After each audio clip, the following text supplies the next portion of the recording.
Welcome to this week's episode of Thursday Thoughts. I'm Jeff Terrell, Program Director at Fenton Fitness and Athletics Center.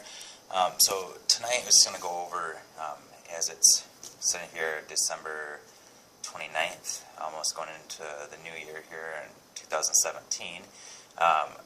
It's that time of year in the fitness industry where we get a lot of New Year's resolutions.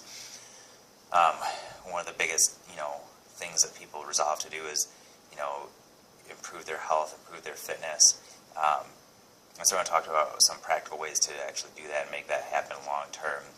Because as I know, anybody who's been in the health and fitness industry for a long time knows you tend to see a pretty rapid influx of members at the gym, people exercising, whether it's at the gym or home exercise videos or boot camps, diet plans, whatever it might be. Early on in the year, they all jump on this, fitness trend, health trend, and slowly but surely it tends to trickle out and die back down, until we're back down to the typical 18 to 22% of the population actually exercising on a consistent basis. So a couple things I want to touch on about that. I think one of the biggest issues, aside from there being a lot of misinformation out there, there's a few things sort of that play into this sort of big influx and then everybody dropping off. And I think one of the biggest things is the why we start in the first place. A lot of people I see, they come in with very really vain motivations to get started in the first place. It's oftentimes we get these, I want to join, I want to lose weight. But it's not when I lose weight because I want to live my life more fully with my children or with my grandchildren or with my spouse, so that or that I can do more activities that I enjoy doing. And sometimes that is the case, but I think oftentimes, even if people don't admit it, oftentimes the I want to lose weight is really fueled more by a sort of vain narcissistic approach of I just want to look better at the beach, or for single people, I want to look better so I can pick up, other single people, or I want to look better than my male friends or my female friends or whatever it might be. It's I want to look better in those jeans. It's very like I said, very aesthetic driven, and I don't think that it's very hard to keep motivated based on that alone. It's not. I'd be lying to say that's not a motivating factor for my, a small motivating factor for myself in the back of my mind at times.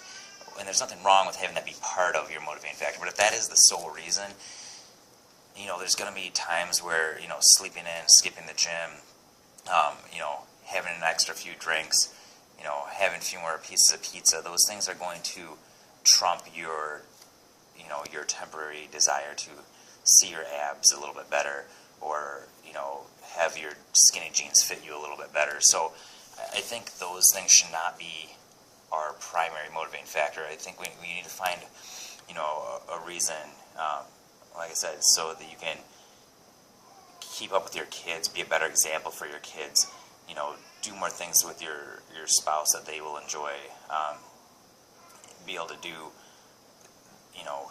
keep up with your grandkids. I know as I'm 30 years old, it's hard to think about grandkids and stuff, but I know just seeing my own parents, seeing my in-laws, there's, it's tiring to keep up with. It's tired for me to keep up with my kids, but let alone, when you put on another, 30 years later, if you want to be able to enjoy and do things with your grandkids, with nephews, nieces, all that stuff, then you need to be in the best physical shape you can. So I think, finding a better why other than just, I want to look good at the beach, or I look good for spring break, whatever it might be, is helpful. And then I think having actual health goals, things like lowering your resting heart rate, things like decreasing your blood pressure, improving your blood lipids, your fasting glucose levels, performance goals, being able to row 1,000 meters in under 2 minutes, or be able to squat double your body weight, or whatever it might be.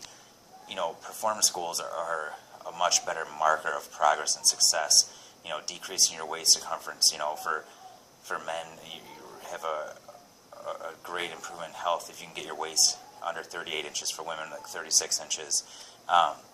So things like that are going to actually dictate your quality of life, and have a bigger impact on your health. So I think finding those types of goals are paramount, and finding a good reason why you want those goals in the first place. The next step, I think, is, once you have a smart goal, that you are going to be highly motivated by long term, not just until spring break, or until that wedding around the corner. Those things are keep you going even after those events.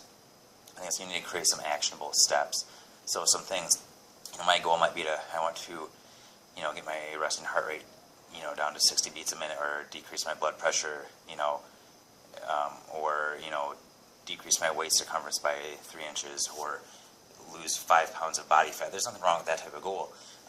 So we need to, what are you going to do to get there, though? So it's good to have that goal. We want to attach a timeline, give yourself a timeline. I want to accomplish this goal by such and such date. So there's a sense of urgency there. But then we need to create some steps. So it might be, they need to be things that you can keep up with. So it might be, okay, I'm going to get 3 workouts into the gym each week, and I'm only going to drink 2 nights a week instead of 3 nights a week. Whatever, simple things like that, but goals that you can follow through with, steps that will lead you to your goal. Those are, behavior goals, so things that you can actually modify. It might be, eliminating negative people that aren't supportive of your goals in your life. It might be, going out to eat 1 less time each week. Whatever it might be, you want to find those type of goals. And then beyond all that, so once you have, a good reason why, some longevity, performance-based, health-based goals, and once you have created some, a list of behaviors that you can start practicing that will lead you to your goals, you want to find potentially somebody who can help you get there.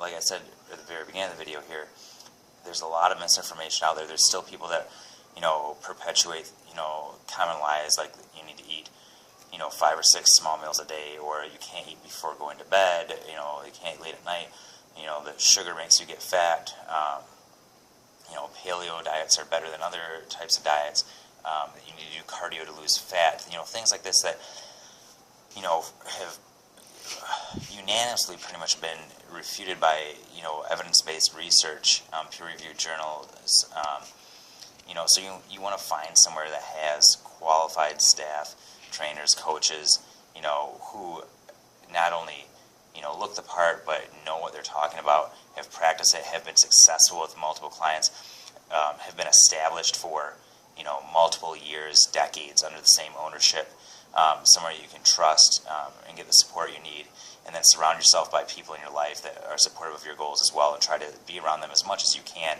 and try to eliminate the people in your life that aren't supportive of what you're trying to accomplish.